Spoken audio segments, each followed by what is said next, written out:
والصلاة والسلام على أشرف الأنبياء والمرسلين وعلى آله وصحبه أجمعين أما بعد فأعوذ بالله من الشيطان الرجيم بسم الله الرحمن الرحيم درود شریف نازنہ پیش کیجئے صلی اللہ علی النبی الأمی وآلہ صلی اللہ علیہ وسلم صلاة و سلاما علیک یا سیدی یا حبیبی یا رسول اللہ صلی اللہ تعالی علیہ وسلم۔ گزشتہ ہفتے ہم نے مقتدیوں کی 4 اقسام بیان کی تھی اور اس میں سے جو خاص مسائل تھے وہ آپ کے سامنے پیش کیے تھے، مدرک، لاحق، مسبوق اور لاحق مسبوق کے سلسلے میں۔ اب انشاءاللہ تمام اقسام کے مقتدیوں کے لیے کچھ ضروری مسائل سماعت کرتے ہیں۔ بسم اللہ الرحمن الرحیم۔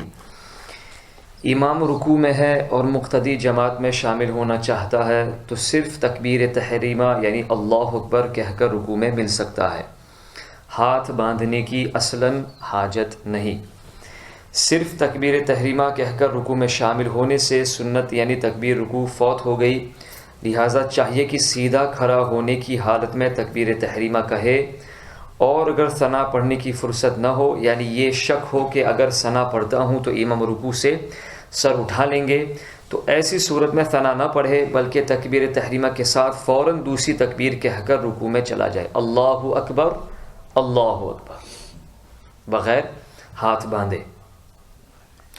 اور اگر مقتدی کو امام کی عادت معلوم ہے کہ رکوع میں دیر لگاتے ہیں اور میں ثنا پڑھ کر بھی شامل ہو جاؤں گا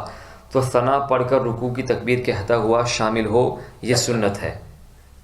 اور تکبیر تحریمہ کھڑے ہونے کی حالت میں کہنی فرض ہے۔ بعض ناواقف جو یہ کرتے ہیں کہ امام رکوع میں ہے اور یہ جناب جھکے ہوئے تکبیر تحریمہ کہتے ہوئے شامل ہو گئے، اگر اتنا جھکے ہوئے ہیں کہ تکبیر تحریمہ ختم کرنے سے پہلے ہاتھ پھیلائی دراز کرے تو ہاتھ گھٹنے تک پہنچ جائے تو نماز نہیں ہوگی، اس بات کا خاص خیال رکھنا چاہیے۔ بعض ہمارے احباب امام کے ساتھ شامل ہونے کے جماعت میں شامل ہونے کے لیے جب امام رکوع کی حالت میں ہوتے ہیں تو جھک کر تکبیر تحریمہ کہتے، جس کا ہم نے پہلے بھی خلاصہ کیا تھا۔ جھک کر اگر تکبیر تحریمہ کہیں گے جو پہلی تکبیر ہے، اور اگر آپ اتنے جھکے تھے کہ اگر ہاتھ دراز کیے جائے یعنی پھیلائے جائے تو گھٹنے تک پہنچ جائے تو یہ تکبیر تحریمہ ادا نہیں ہوئی، اس لیے کہ تکبیر تحریمہ کا حالت قیام میں یعنی پورے کھڑے ہونے کی حالت میں کہنا فرض ہے۔ بسم اللہ الرحمن الرحیم۔ مسئلہ قاعدہ اولا یعنی جو پہلا قاعدہ ہے، امام تشہد پڑھ کر تیسری رکعت کے لیے کھڑا ہو گیا اور بعض مقتدی تشہد پڑھنا بھول گئے اور امام کے ساتھ کھڑے ہو گئے تو جس نے تشہد نہیں پڑھا تھا وہ بیٹھ جائے اور تشہد پڑھ کر امام کی مطابقت فالو کرے اگرچہ رکعت فوت ہو جائے۔ اور یہ مسئلہ بھی ہم نے سماعت کیا تھا کہ قاعدہ اولا ہو یا اخیرہ ہو، اگر آپ مقتدی ہیں اور آپ نے ابھی تشہد اتحیات عبدہ و رسولہ تک نہیں پڑھی ہے تو آپ کے اوپر لازم ہے کہ آپ تیسری رکعت کے لیے کھڑے نہ ہوں اور نہ سلام پھیرے جب تک کہ آپ پوری تشہد آپ نے ادا نہ کر لی ہو، پڑھ نہ لی ہو۔ مقتدی نے امام سے پہلے رکوع یا سجدہ کیا مگر اس کے سر اٹھانے سے پہلے ہی امام رکوع یا سجدے میں پہنچ گیا تو مقتدی کا رکوع یا سجدہ ہو گیا، مگر مقتدی کو ایسا کرنا حرام ہے۔ اگر مقتدی امام سے پہلے رکوع میں چلے گئے لیکن مقتدی کا رکوع سے سر اٹھانے سے پہلے امام بھی پہنچ گئے رکوع میں، انہیں تو ایسا لگ رہا ہے کہ امام اس کی مطابقت کر رہے ہیں، حالانکہ مقتدی کا مطلب ہی وہ ہے کہ جو اقتداء کرے، فالو کرے۔ تو اگر امام بھی شامل ہو گئے رکوع میں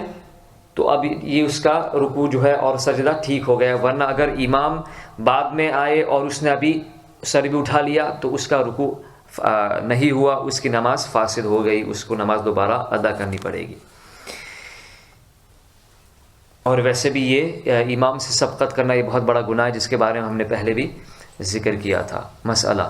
کسی مقتدی نے امام سے پہلے کوئی فعل اس طرح کیا، کوئی کام اس طرح کیا یا کوئی رکن اس طرح ادا کیا کہ امام بھی اس فعل میں ملا، مثلا مقتدی نے امام کے رکوع کرنے سے پہلے رکوع کر دیا لیکن مقتدی ابھی رکوع ہی میں تھا کہ امام رکوع میں آ گیا اور دونوں کی رکوع میں شرکت ہو گئی۔ یہ صورت اگرچہ سخت ناجائز، حرام اور ممنوع ہے اور حدیث شریف میں اس پر شدید وعید اور عذاب وارد ہے، مگر اس صورت میں بھی نماز ہو جائے گی جبکہ مقتدی اور امام کی رکوع میں مشارکت ہو جائے۔ اور اگر امام بھی رکوع میں نہ آنے پائے تھے اور مقتدی نے سر اٹھا لیا اور پھر مقتدی نے امام کے ساتھ یا بعد میں اس فعل کا رکن کو دوبارہ ریپیٹ نہیں کیا، اس کا اعادہ نہیں کیا، تو مقتدی کی نماز فاسد ہو گئی، یعنی اصلا نہیں ہوئی کہ اب فرض مطابق کی کوئی صورت نہیں پائی گئی تو فرض ترک ہوا اور نماز باطل ہو گئی۔ مسئلہ 5 چیزیں وہ ہیں کہ اگر امام اسے نہ کرے اور چھوڑ دے تو مقتدی بھی اسے نہ کرے اور امام کا ساتھ دے۔ اگر بھولے سے امام نہ کرے تو مقتدی بھی اس کو نہ کرے۔ پہلی بات یہ کہ تکبیرات عیدین، جو عیدین میں زائد تکبیر کہی جاتی ہے وہ۔ دوسری بات قاعدہ اولا، پہلا قاعدہ۔ تیسری چیز سجدہ تلاوت، چوتھی چیز سجدہ سہو، اور 5ویں چیز دعائے قنوت جبکہ رکوع فوت ہونے کا اندیشہ ہو، ورنہ قنوت پڑھ کر رکوع کرے۔ مسئلہ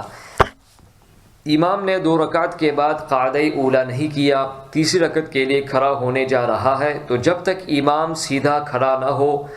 تو مقتدی قاعدہ اولا ترک نہ کرے، یعنی چھوڑے نہیں، اور امام کی متابعت نہ کرے، بلکہ اسے لقمہ دے کر یعنی سبحان اللہ کہہ کر بتائے تاکہ وہ قاعدہ میں واپس آ جائے۔ اگر واپس آ گیا تو ٹھیک ہے، اور اگر واپس نہ آیا اور سیدھا کھڑا ہو گیا تو اب مقتدی امام کو نہ بتائے، ورنہ مقتدی کی نماز فاسد ہو جائے گی۔ اس صورت میں مقتدی قاعدہ چھوڑ دے اور امام کی مطابقت کرتے ہوئے کھڑا ہو جائے۔ جب امام قاعدہ اولا چھوڑ کر پورا کھڑا ہو جائے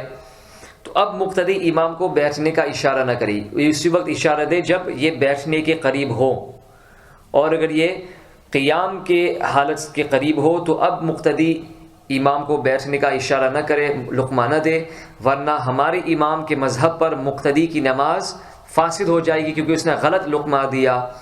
کہ پورا کھڑا ہونے کے بعد امام کو قاعدہ اولا کی طرف لوٹنا ناجائز تھا، تو اب مقتدی کا بتانا یعنی لقمہ دینا محض بے فائدہ رہا، اور اپنے اصلی حکم کی روح سے اب مقتدی کا بتانا نماز میں کلام کرنا ٹھہر کر مفسد نماز ہوا۔ تو اگر امام نے بھی اس لقمے کو اس حالت میں لے لیا کہ وہ حالت قیام کے قریب تھے تو امام کی بھی نماز فاسد ہو جائے گی، اور امام کی فاسد ہو جائے گی، تو ظاہر سی بات ہے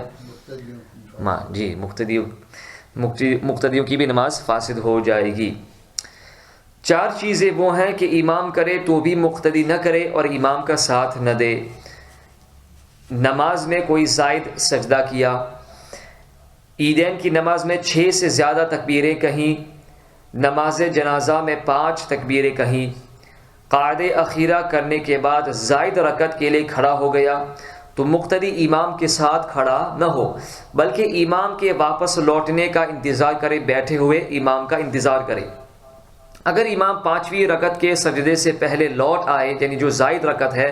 اس کے سجدہ کرنے سے پہلے قاعدہ میں لوٹ آئے، تو مقتدی اس کا ساتھ دے اور امام کے ساتھ ہی سلام پھیرے اور امام کے ساتھ ہی سجدے سہو بھی کرے۔ اور اگر امام نے 5ویں رکعت کا سجدہ کر لیا، یعنی جو زائد رکعت تھی اس کا سجدہ کر لیا اور قاعدہ میں نہیں لوٹا، تو مقتدی تنہا سلام پھیر کر اپنی نماز پوری کر لے۔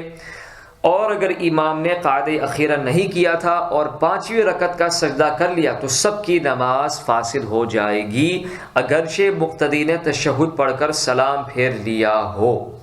کیونکہ قاعدہ اخیرہ میں بقدر تشہد بیٹھنا یہ واجب ہے، قاعدہ اخیرہ فرض ہے، اور قاعدہ اخیرہ میں بقدر تشہد التحیات بیٹھے رہنا یہ واجب ہے۔ تو جب یہ فوت ہو گیا تو ظاہر سی بات ہے کہ جب زائد رکعت کا سجدہ ہو گیا تو نماز فاسد ہو جائے گی۔ تو سجدہ سہو کے متعلق چند مسائل بیان کرتے ہیں۔ بسم اللہ الرحمن الرحیم۔ ہر نمازی سے نماز پڑھتے وقت کبھی کبھی ایسی غلطی ہو جاتی ہے کہ نماز نہ تمام اور نہ درست ہو جاتی ہے۔ نماز میں پیدا شدہ اس نقص کو سجدہ سہو سے دور کیا جا سکتا ہے۔ غلطی کی وجہ سے پیدا شدہ نقص سجدہ سہو کر لینے سے دور ہو جاتا ہے اور نماز درست ہو جاتی ہے۔ غلطی سے، انجانے سے، اگر جان بوجھ کر ہو، ڈیلیبریٹلی ہو، انٹینشنلی ہو، تو یہ مفسد نماز فاسد ہو جائے گی۔ تو جن غلطیوں کی وجہ سے سجدہ سہو واجب ہوتا ہے اس کا مختصر ذکر کیا جاتا ہے، تفصیل کے لیے آپ بہار شریعت کا مطالعہ کر سکتے ہیں۔ نماز میں جو کام واجب ہیں ان میں سے کوئی ایک یا ایک سے زیادہ واجب چھوٹ جائے تو اس کی وجہ سے سجدہ سہو اخیر میں لازم آتا ہے۔ کسی واجب کے ادا کرنے میں تاخیر ڈیلے ہو جائے تو اس میں بھی سجدہ سہو کرنا لازم آتا ہے۔ کسی واجب میں کوئی فرق واقع ہو یعنی ترتیب جو طے شدہ ہے اس کے خلاف ترتیب کے ساتھ ادا کرنا، جو آرڈر سیکوینس رکھی گئی ہے اس سیکوینس کے خلاف کسی رکن کو ادا کرنا، یہ بھی سجدہ سہو کو لازم کرتا ہے۔ کسی فرض یا رکن کے ادا کرنے میں تاخیر ہو، کسی فرض رکن کو وقت سے پہلے ادا کر لینے سے، کسی فرض رکن کو مکرر یعنی دوبارہ یا زائد ادا کرنے سے، مثلا 2 مرتبہ رکوع کیا یا 3 مرتبہ سجدہ کر لیے، تو اس صورت میں سجدہ سہو لازم آتا ہے۔ یہ جو مذکورہ غلطیاں ہوئی اگر سہون بھول کر ہوئی ہیں تو ہی سجدہ سہو سے اس غلطی کی تلافی ہو سکتی ہے۔ اگر کسی نے عمدن یعنی جان بوجھ کر غلطی کی ہے تو اب سجدہ سہو سے اس کی تلافی نہیں ہو سکتی، نماز کو پھیرنا یعنی دوبارہ پڑھنا ہوگا۔ ہاں، اگر نماز کا کوئی فرض چھوٹا ہے، چاہے سہون ہو چاہے عمدن یعنی چاہے بھول کر ہو یا جان بوجھ، نماز کا کوئی فرض رہ گیا ہو یعنی تکبیر تحریمہ، قیام، قرات، رکوع، سجدہ، قائد اخیرہ یا خروج بسنعی، یہ تمام فرائض میں سے کوئی فرض ڈیلیبریٹلی یا انٹینشنلی جان بوجھ کر ہو یا بھولے سے چھوٹ جائے تو سجدہ سہو سے بھی اس کی تلافی نہیں ہو سکتی، نماز کو دوبارہ ادا کرنا ہوگا، اثر نو پڑھنی ہوگی نماز۔ جن صورتوں میں سجدہ سہو واجب ہوتا ہے، اگر سجدہ سہو نہیں کیا تو نماز واجب الاعادہ ہے، نماز کو دوبارہ لوٹانا پڑے گا۔ اللہ تعالی ہم سب کو